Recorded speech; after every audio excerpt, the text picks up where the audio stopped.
ଆପଣମାନଙ୍କୁ ମୋର ନମସ୍କାର। ଆଜିର ଏ ଶୁଭ ଦିନରେ ମୁଁ ଆପଣଙ୍କ ପାଇଁ ଆଉ ଗୋଟିଏ କବିତା ନେଇ ଆସିଛି। ଆପଣଙ୍କୁ ନିଶ୍ଚୟ ଏହା ଭଲ ଲାଗିବ। ଆରମ୍ଭ କରୁଛି। ସାବିତ୍ରୀ ପୂଜାରେ ସ୍ୱାମୀଙ୍କ ପାଇଁ ପଦେ। ସାବିତ୍ରୀ ପୂଜାରେ ସ୍ୱାମୀଙ୍କ ପାଇଁ ପଦେ। ପ୍ରତି ପାଦେ ପାଦେ ଛାଇ ପରି ଯିଏ ରହିଥାନ୍ତି ପାଖେ ପାଖେ।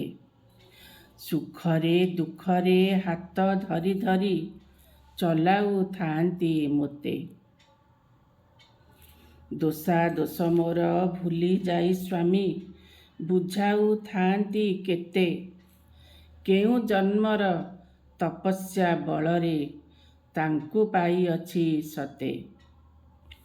ମୋଳି ଅଝଟ ମାନ ଅଭିମାନ ମନରେ ସେ ନ ଧରନ୍ତି। କ୍ଷଣିକ ଭିତରେ ସବୁ ଭୁଲି ଯାଇ ପୁଣି ଆଦର କରନ୍ତି। ମୋ ସ୍ୱାମୀ ଅଟନ୍ତି ଜଗନ୍ନାଥ ପରି ସବୁରି ଆଦର ପ୍ରିୟ। ତାଙ୍କ ସଙ୍ଗେ ରହି ତାଙ୍କ ଠାରୁ ଶିଖି କାହାକୁ କରେନି ହେୟ। ପ୍ରେମ ଭକ୍ତି ବଳେ ଉଚିତ ଚିନ୍ତନ ମନକୁ ଆସଇ ସଦା।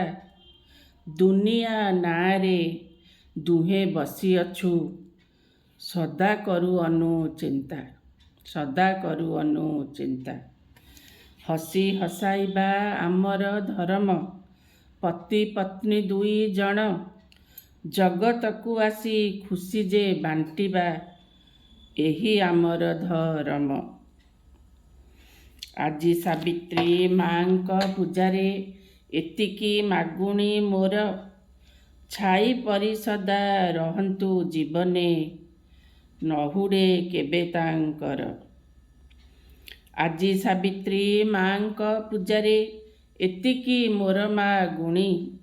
ଛାଇ ପରି ସଦା ରହନ୍ତୁ ଜୀବନେ କେବେ ତାଙ୍କୁ ହୁଡ଼ିବିନି।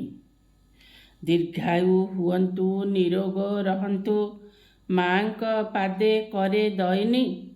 ସ୍ୱାମୀ ସଙ୍ଗ ମୋତେ ମିଳୁଥାଉ ସଦା ଆଉ କିଛି ଲୋଡ଼ିବିନି।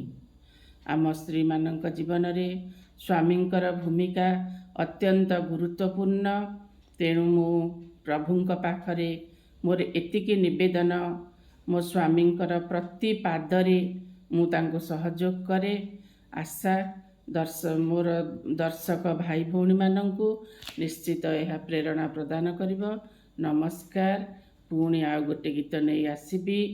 ଆଉ ଆପଣମାନଙ୍କର ସହଯୋଗ ହିଁ ମୋର ଏକାନ୍ତ କାମ୍ୟ। ନମସ୍କାର।